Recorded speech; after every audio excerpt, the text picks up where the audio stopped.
Ne manquez pas les échanges bouillants sur ce panel. Béra, mais bon, c'est juste une façon de parler. Mais je dis, j'ai suivi, en fait, j'ai vu des captures. J'ai vu des captures de ce que Makosso en pensait, mais c'est tellement ça. On peut tout dire de Makosso, mais parfois, il a des analyses un peu le souffle. J'ai dit que c'est tellement ça. Je me souviens qu'une fois, quand il parlait de la CAN, voilà, c'est ce monsieur-là qui a dit que la CAN n'aura pas lieu. Lui voit la CAN se passer même dans un pays maghrébin tel que le Maroc, et que si on ne prend garde, il y aura effusion de sang. Il a dit aussi que les élections américaines, c'est la dame qui allait remporter. Voilà, c'est l'autre qui a remporté. Il a aussi dit, donc on a débattu de ça à un moment donné. Et ce jour-là, nous tous, on était convenus, enfin, à part ceux de son bord, qui disaient que voilà quelqu'un qui lui toujours en train de faire des prophéties politiques. Et à chaque fois, il ne voit jamais rien de reluisant. Que de la propagande. Que de la propagande pour venir semer la zizanie, créer la psychose dans la tête de la population. Et puis, bah voilà, ça fait leur affaire. Mais à un moment donné, même si tu vois quelque chose de peu reluisant, mais c'est le moment en tant qu'homme de Dieu, soi-disant homme de Dieu, ben c'est le moment de dire aux gens de prier, ou bien toi-même tu pries en offre là-bas pour ton pays. Mais tu ne vas pas à chaque fois sortir, venir dire que j'ai vu telle chose. Et puis lui, ces révélations-là, c'est toujours politique. Hein. J'ai vu ce pouvoir-là va faire comme ça. Tu peux ne pas aimer quelqu'un. Mais de là à toujours venir se rabâcher sur un parti politique au détriment d'un autre, et tu t'appelles homme de Dieu. Un homme de Dieu, ça parle d'union. Ça parle du vivre ensemble. Ça parle de réconciliation. Ça parle du bon vivre ensemble. Ça parle de prière, de jeûne et je ne sais quoi encore. Mais il n'a pas commencé ça aujourd'hui. Et toutes les prophéties qu'il a fait là, en tout cas que moi j'ai suivi, ont été un fiasco. La CAN s'est bien tenue. On l'a même remportée. Alors que c'est pas ce qu'il disait. Il a dit que la dame allait remporter aux États-Unis. C'est Trump qui a remporté. Il a dit que en France, la deuxième vague des élections, que c'est Marine Le Pen qui allait remporter, c'est toujours Macron qui l'a remporté. Enfin, je me demande comment des gens font pour toujours croire. Peut-être qu'il a fait un lavage de cerveau aux gens. Et moi, il y a une chose que je déplore aussi. Il y a toujours des hommes de Dieu comme ça autour de certains partis politiques qui les enfoncent. On a vu ce qui s'est passé ici. Qui les enfoncent à un point où après, il y a un non-retour. Et après, il fuit. Hein. À un moment donné, arrêtons quoi. Dieu nous parle à chacun de nous. Dieu parle à tout le monde. Ce que tu peux faire pour ton pays, là, il faut le faire. Par exemple, nous, on est en train de faire des panels par amour pour notre pays. On est en train de se battre pour que le pays aille de mieux en mieux. Mais à un moment donné, bah, moi, j'écoute et puis ça me fait rire, quoi. Parce que Dieu connaît tout le monde. Donc, je m'arrête là pour vous. C'est chaud, il y a 5 000, pardon. Je sais. C'est pas parce que c'est pas, j'ai 4 billets, pardon. Hein? Merci. Bon, ceux qui vont se prononcer, j'espère que vous avez suivi un peu quand même l'actualité. Voilà, j'espère que vous avez suivi un peu la sortie du... Non, mais Eli Pada, moi je pense que c'est au-delà de ce que Ebony vient de dire là. Moi je trouve ça très... Il y a une seule partie qui me fait mal dans cette affaire-là, c'est que je me rappelle que ça fait que certaines personnes vont commencer à douter de l'œuvre de Dieu. Certaines personnes vont arriver jusqu'au blasphème. Et je trouve que c'est pas juste. Pourquoi est-ce que je dis ça? Parce que quand le monsieur a disparu, mais les gens ont failli se triper sur la toile ici, disant que oui, il a été tué, il est en prison, il est ceci, il est cela. Et tu as comme l'impression que son église a entretenu Daouda, cela. Faut dire ce que les gens disent. Faut dire ce que les gens disent. Les gens disent que c'est le gouvernement qu'il est enlevé par le gouvernement. Faut dire les choses comme Ils ont même dit que c'est Ado qui l'a tué. C'est Ado Oui, mais par le gouvernement. Faut dire les choses ce qu'ils ont été dit. Voilà. Oui. La malhonnêteté. Donc aujourd'hui, le gars, il réapparaît subitement comme il sort comme dans un chapeau de magicien. Et puis bon, il commence à faire des révélations. Tu vois, moi, Vraiment, je trouve... Bon, les révélations, là, je pense que tout le monde en fait. Hein. Voilà. Mais, quand tu vois ce type de révélation, pour moi, le bon sens voudrait que tu t'asseyes, tu pries, tu demandes une union de prière à toutes les personnes là qui veulent la paix pour la Côte d'Ivoire. Mais pour lui là, c'est comme si Joe, il y a un groupe là, et ils doivent mourir même. Ils doivent mourir au détriment des autres. Je trouve que c'est pas bien en fait. Il faut que ça là, ça change. Malheureusement, nos hommes de Dieu là, c'est trop compliqué. C'est trop compliqué. Voilà. C'est tout ce que moi, je voulais vous dire. Comment détourner à gauche? Ah, champion. Ok, on va descendre. Attends, je vous laisse. Bah, là, mon GPS est en train de me mettre en problème ici. D'accord, vas-y. Je peux? Oui, Tu parles d'un crocodile avec besoin de GPS, Daouda. Ismo le démocrate. Non, je suis à Yopougon. Je suis en train de partir à Yopougon. Ah, ok, d'accord. Oui, le démocrate. Beira, bon frère, vas-y, Ismo le démocrate. Ok, bonsoir tout le monde. Hein. Moi, mon analyse est simple. D'abord, je commence tout de suite par dire que je suis désolé, ça n'a rien à voir avec le christianisme, les chrétiens et tout. Hein. Ça n'a absolument rien à voir avec tout le respect que j'ai pour les chrétiens. Et je veux pas que des gens ternissent l'image des chrétiens. Pour moi, c'est pas un prophète. C'est quelqu'un qui est utilisé pour mobiliser, pour faire accepter aux Ivoiriens que ce que certains envisagent de faire, comme peut-être, je sais pas moi, des activités pour déstabiliser le pays et tout, pour que ce soit accepté par la conscience collective comme étant un acte de punition à l'endroit de ceux qui ont mal agi, en l'occurrence le pouvoir en place et leurs partisans. Vous voyez, quand vous l'écoutez, quand vous analysez tout ce qu'il dit, c'est fini, vous allez payer pour tout ce que vous avez fait à chaque Ivoirien. Donc, ça, c'est déjà là. Et quand vous voyez ces sorties, quelqu'un qui a déjà fait de fausses prophéties,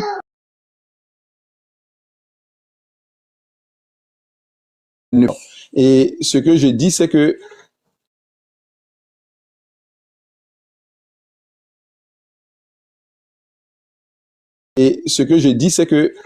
il faut proposer des programmes aux gens.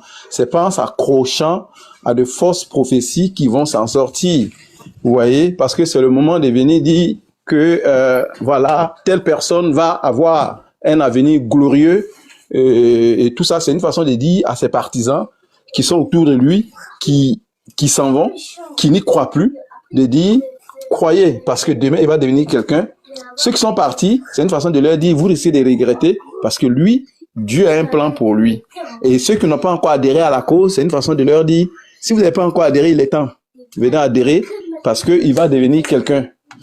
Il va devenir quelqu'un. Et à votre grande surprise. Donc, cette façon d'utiliser les pseudo-hommes de Dieu pour les insérer dans la politique, parce qu'on est généralement, on est dans un culte des sacs.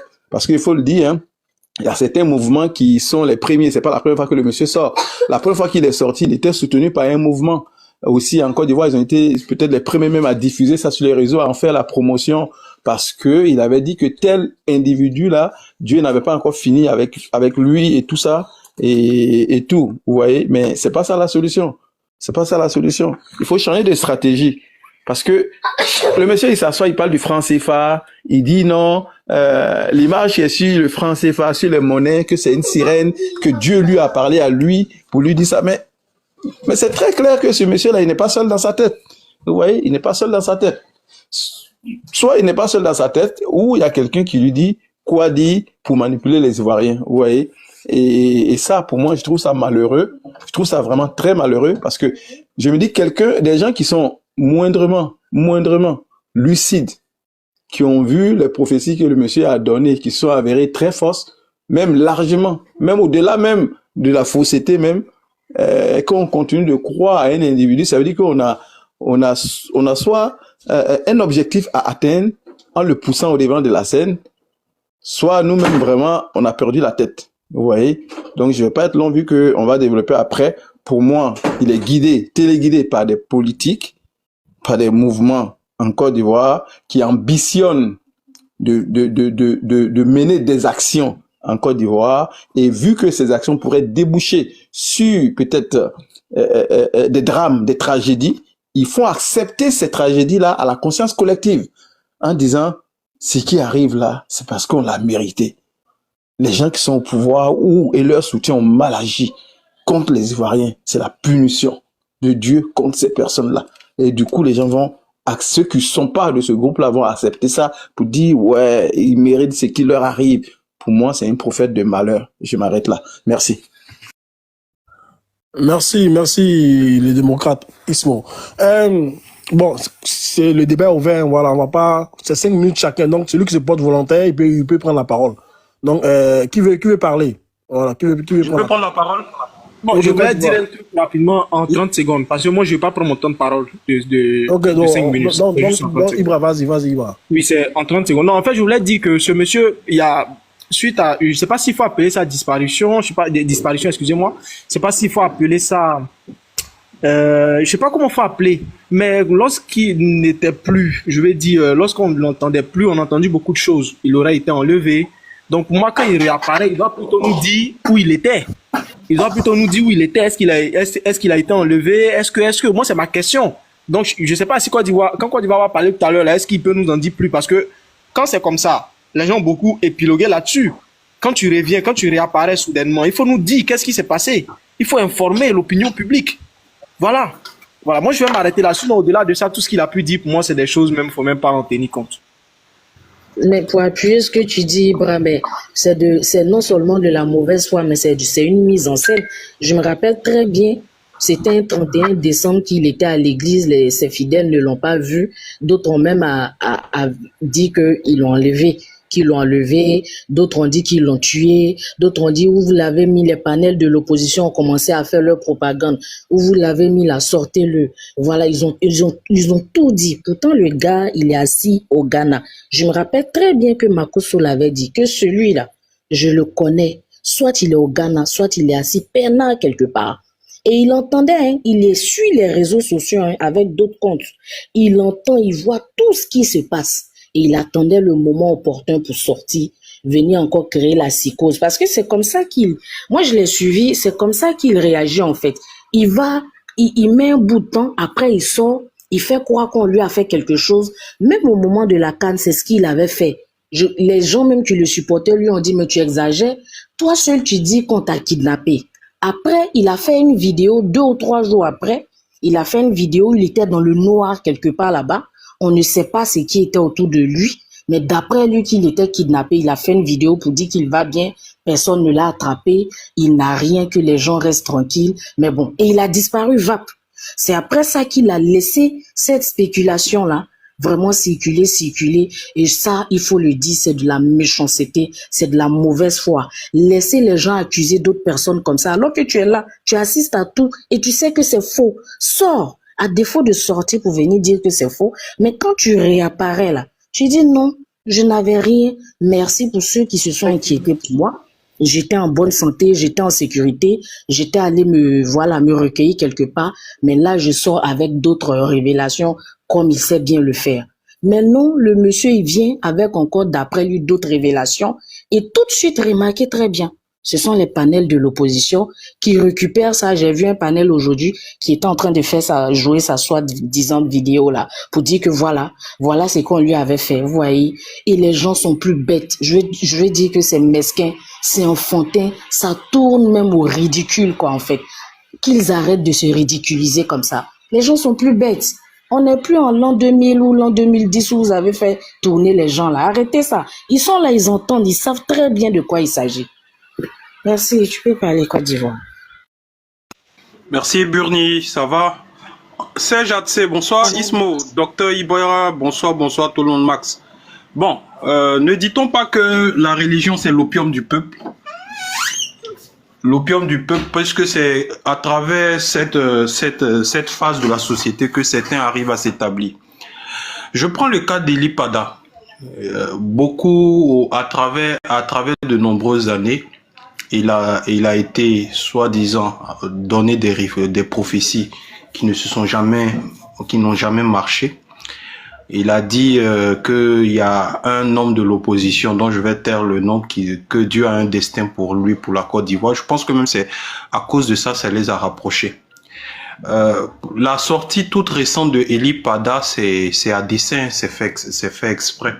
C'est fait exprès dans la mesure où j'émets que des hypothèses.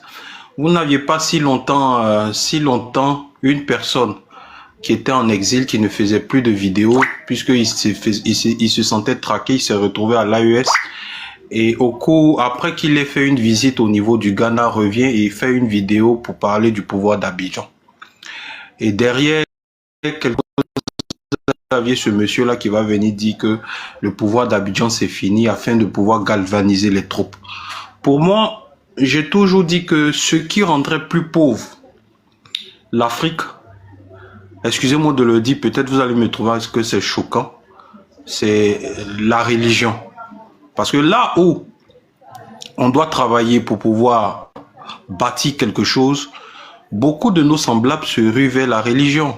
Vous vous rappelez de Kone Malachi avec ses prophéties qui disaient que le président Laurent Gbagbo était un oint de Dieu, et comme il était un oint de Dieu, c'était pas possible qu'il perde son pouvoir.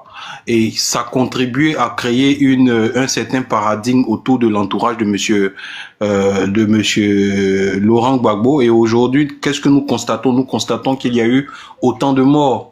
J'aime une politique en Afrique qui se démarque de ça, la politique de Paul Kagame, qui estime qu'avant de s'appeler prophète, de s'appeler guide religieux, il faut avoir au moins des diplômes qui attestent que vous êtes vraiment ça. Et puis pas n'importe quel diplôme.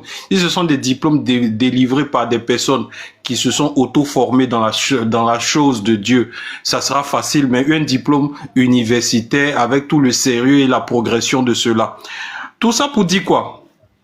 Nous sommes tous dans une manipulation qui n'en dit pas son nom. Et comme nous sommes dans une année charnière qui vise à dire que le chef de l'État, il faut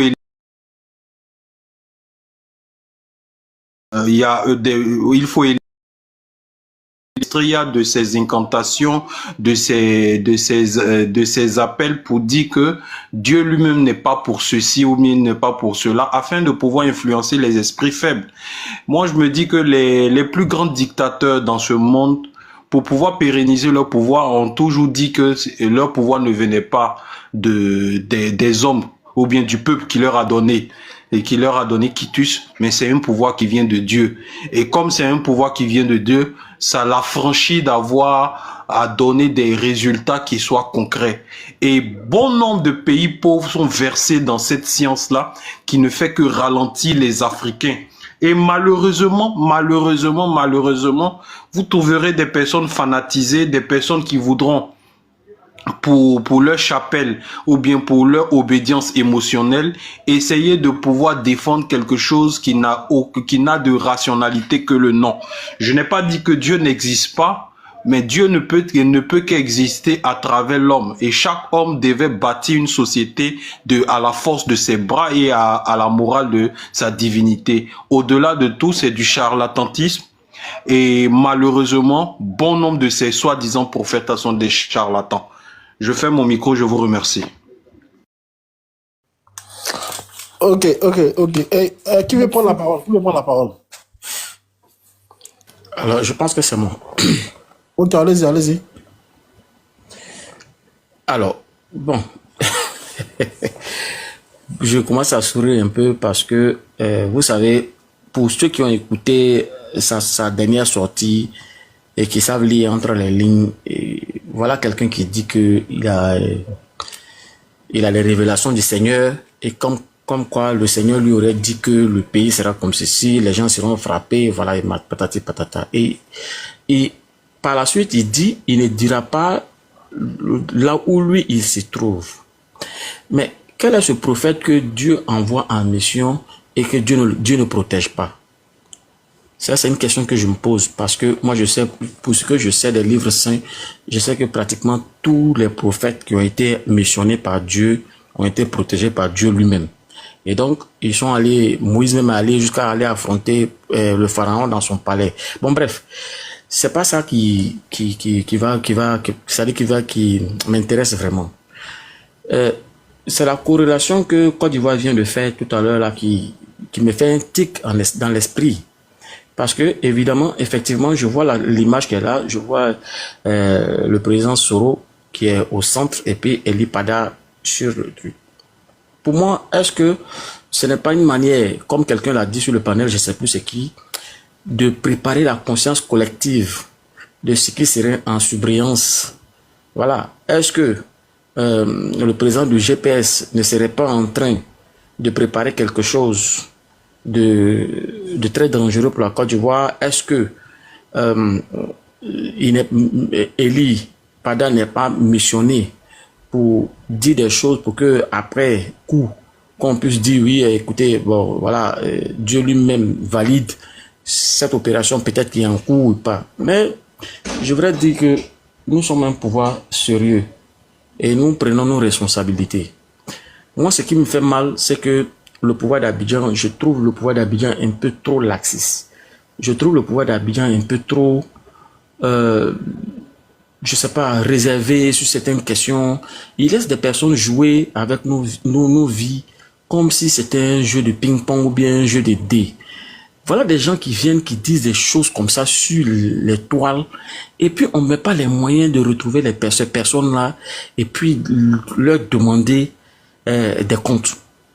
Le monsieur a pris tout son temps à nous dire ici que lui, il a été enlevé, pardon, les gens ont pris leur temps ici à nous dire qu'il a été enlevé, qu'il serait dans les sous-sols de l'hôpital mère-enfant, et que c'est le ministre de la Défense qui l'aurait enlevé. Aujourd'hui, on n'a pas de compte rendu là-dessus. Le monsieur il réapparaît, personne ne parle, on ne nous dit pas où il était, qu'il avait effectivement, s'il avait été effectivement enlevé ou pas, parce que les gens ont été accusés ici. Et le monsieur il ressort. Il nous fait de fausses prophéties, comme la dame l'a rappelé. Moi, je me rappelle de sa prophétie qu'il a fait sur Marine Le Pen. Il a dit que Macron n'aura pas son deuxième mandat. Donc, vous voyez, donc ce qu'il dit en substance, c'est pas tant ça qui nous intéresse. Mais quand on fait la corrélation avec le GPS, est-ce que, voilà, je me pose la question, voilà, avec voilà, un gros point d'interrogation. Et donc, peut-être que quelqu'un pourra me répondre sur la plateforme ici. Je sais pas. Je me pose en tout cas des questions. Est-ce que c'est pas une manière de nous, de dire à notre subconscient que ce que eux ils pensent faire, est-ce que c'est pas une manière de nous amener à accepter cette éventualité-là? Mais bon, on attend, on verra.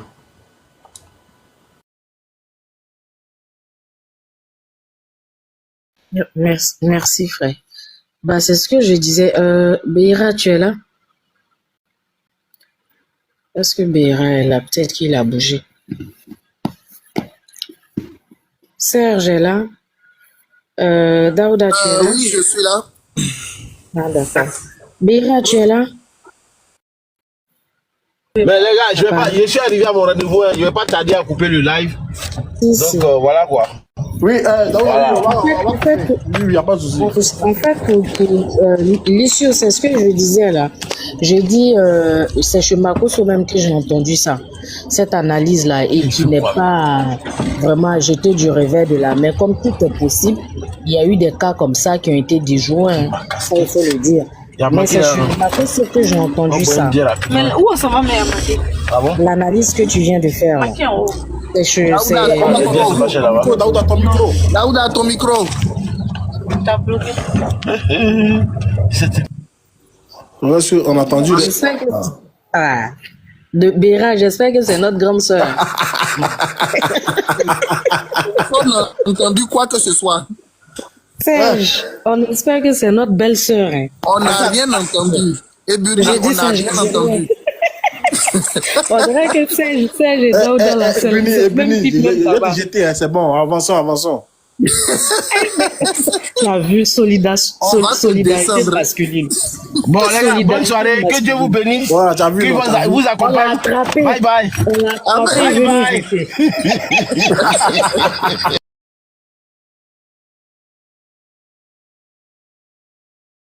On aimerait entendre vos avis. Partagez-les en commentaire.